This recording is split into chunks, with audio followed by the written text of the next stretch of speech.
Simon Holland's Monday live streams always promised chaos, but June 8, 2025 set a new bar.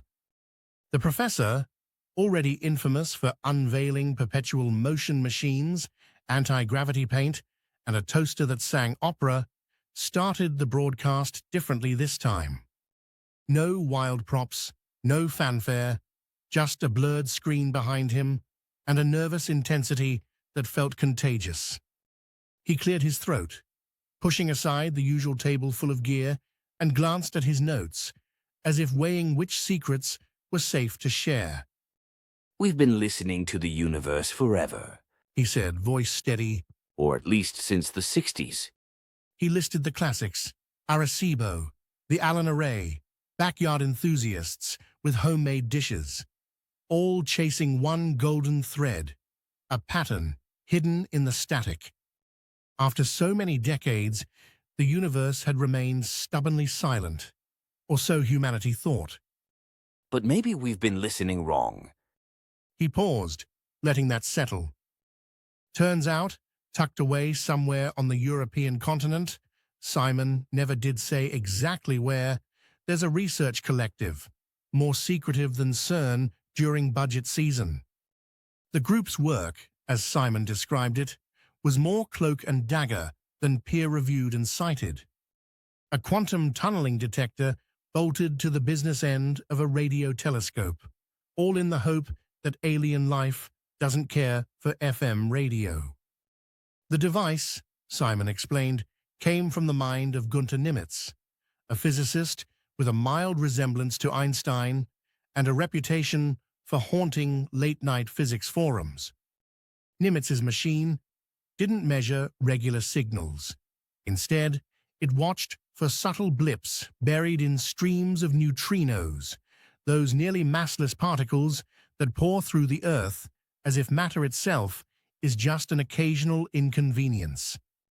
"Neutrinos Simon said, waving a diagram he doodled on a napkin. are everywhere. They ignore almost everything." But Gunter figured, what if someone out there rides the quantum world instead of jamming on the cosmic airwaves? At first, the notion seemed nuts, even by Simon Holland standards. Yet when Nimitz demonstrated his receiver's very first results to the SETI group, jaws apparently hit the floor. Forget static. This was something else. A whisper in the noise, a hint of information, a possible signal, buried in the hailstorm of harmless particles shooting straight through the planet. Simon's eyes danced as he described it. Look, the quantum world doesn't care about space the way we do. Just because Proxima Centauri is 4 light-years away doesn't mean it's far. Not in the quantum world.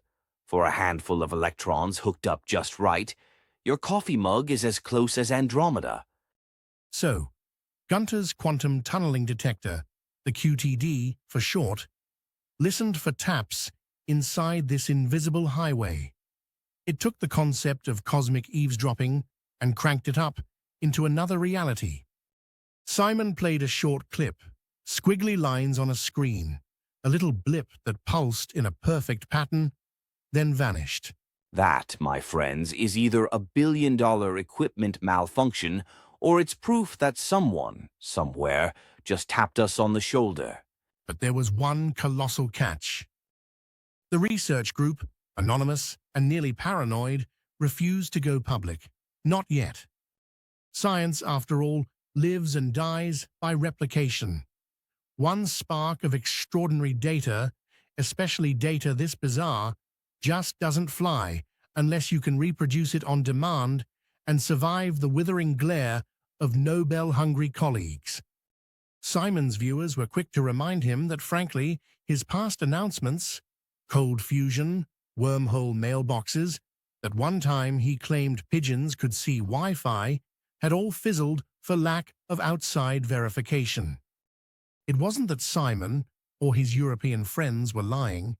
It's just that there are only so many Nobel laureates willing to nuke their own careers for a long shot. Yet the logic nagged at them all. SETI's approach for decades had been to search the electromagnetic spectrum for order among noise, repetitions, patterns, anything not carved by random chance.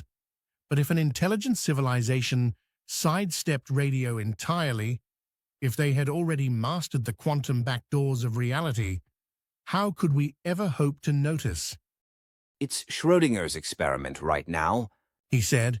Maybe it's noise. Maybe it's the universe poking fun. Or maybe, just maybe, this is what first contact really looks like. A footnote in an obscure quantum paper, while the rest of us are still fiddling with antennas. The YouTube chat was chaos.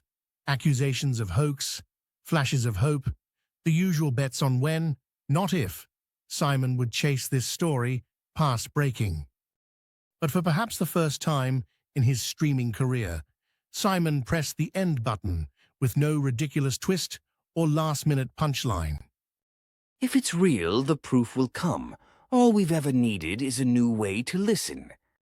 And for the rest of the summer, SETI's official channels stayed silent. But across physics forums and encrypted emails, the world's most imaginative minds started asking the same question. What else have we missed by listening with the wrong ears?